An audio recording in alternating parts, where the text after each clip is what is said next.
बिस्मिल्लाहिर्रहमानिर्रहीम।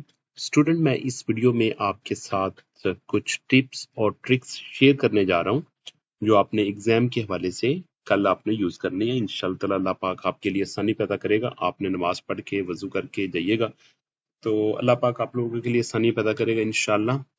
तो जो सेक्शन ए है जो कि आपका 8 मार्क्स का है, तो इसमें जो मॉडल क्वेश्चन पूछा गया है इसमें वो इफ एल्स के बारे में बात कर रहा है। वो इसमें क्या करेगा, इफ एल्स इफ आपसे लगवाएगा।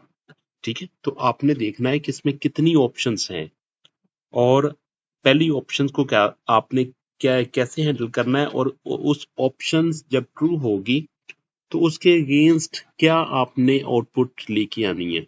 ठीक है, वो एक कैलकुलेशन भी हो सकती है और एक मैसेज भी हो सकता है। इस तरीके से आपने एल्स इफ की तरफ आना है। तो जब आपने एल्स इफ लगाना, तो इफ का मतलब ये कि आप कोई और दूसरी कंडीशन लगाने जा रहे हो। ठीक है, तो आपने दूसरी कंडीशन लगानी है, फिर इसकी कैलकुलेशन करनी है या फिर मैसेज डिस्प्ले करना होगा। तो इस तरीके से आपने इफ एल्स इफ का नेटवर्क लगाना है। ठीक है, तो आपने अच्छे तरीके से क्वेश्चन को पूरा देखना है और उसमें ये एनालाइज करना है कि इसमें कितनी ऑप्शंस हैं और आपने काम क्या करना है। ठीक है, ये क्वेश्चन नंबर 1 के हवाले से बात। क्वेश्चन नंबर 2 में वो आपसे अरे का क्वेश्चन पूछेगा। ठीक है, अरे के क्वेश्चन में वो क्या कहेगा, वो आपसे ये कहेगा कि आपने कोई अरे में डेटा एंटर करे। ठीक है, उस डेटे के साथ आप क्या कर सकते हैं, उसकी एवरेज वो आपको कह सकता है, उसका टोटल आपसे कह सकता है। वो 1D अरे भी हो सकती है और 2D अरे भी हो सकती है। जैसे कि इसमें 1D अरे दी हुई है, मैंने पीबीए जो गेस दिया हुआ उसमें 2D अरे दी हुई है। तो आपने उसको करना है, स्टार्ट करना है। आपने अरे का इंडेक्स हमेशा 0 से स्टार्ट करना है और उस नंबर के n के लेस देन तक लेके जाना है। अगर उसमें आपने कैलकुलेशन परफॉर्म करनी है तो आपने करली ब्रेसेस लगानी है और करली ब्रेसेस के अंदर आपने वो कैलकुलेशन परफॉर्म करवानी है। ठीक हो गया।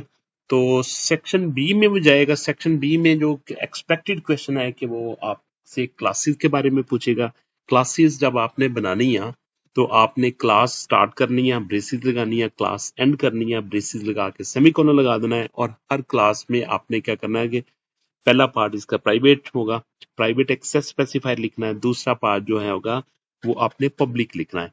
प्राइवेट में हम डेटा मेंबर्स लिखते होते हैं, जैसे integer A B C, float, character, double data types के साथ डिक्लेयर कर रहे होते हैं। और जो कि डेटा मेंबर्स जो होते हैं मेंबर फंक्शंस, उसमें आप फंक्शन डिक्लेयर कर रहे होते हैं। यूजली वो इनपुट का फंक्शन कहेगा, एक में इनपुट ले लेगा, दूसरे में वो कैलकुलेशन परफॉर्म करने के लिए कह देगा, या फिर वो क्या कह देगा कि आप इसमें आउटपुट लिखें। ठीक है, ये आसान, इतना मुश्किल नहीं है। ठीक हो गया। इसके बाद वो आपसे आउटपुट का कहेगा। आउटपुट आपने अच्छे तरीके से एनालाइज करनी है।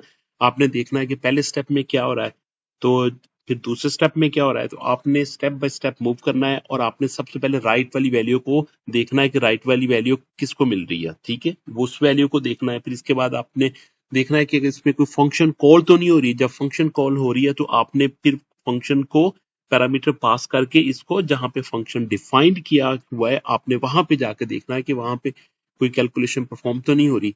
तो आपने इसको भी अच्छे तरीके से कर लेना। ठीक है, आउटपुट लिखनी है। और इसके अलावा अगर कोई भी आपको डिफिकल्टी हो तो आप मुझे बताइएगा। मैं अभी पाकिस्तान में टाइम होगा यानी कि 10:30, मैं वीडियो पब्लिश 10:30 10 मिनट के अंदर कर देता हूँ। 10:30 तो मैं 2 आवर्स के लिए आपके पास अवेलेबल हूँ। अगर कोई आपको पीडीएफ का पेपर चाहिए होगा तो वो भी आप मुझे ईमेल कर दे, मैं आपको वो पेपर भी दे देता हूँ। और कोई भी अगर कोई है तो आप मुझे कमेंट में लिख दे या ईमेल में बता दे, मैं इंशाल्लाह हेल्प करने के लिए आपके साथ हूँ। ठीक है, अगर फिर कहेंगे तो मैं जूम पे भी आपको ले सकता हूँ।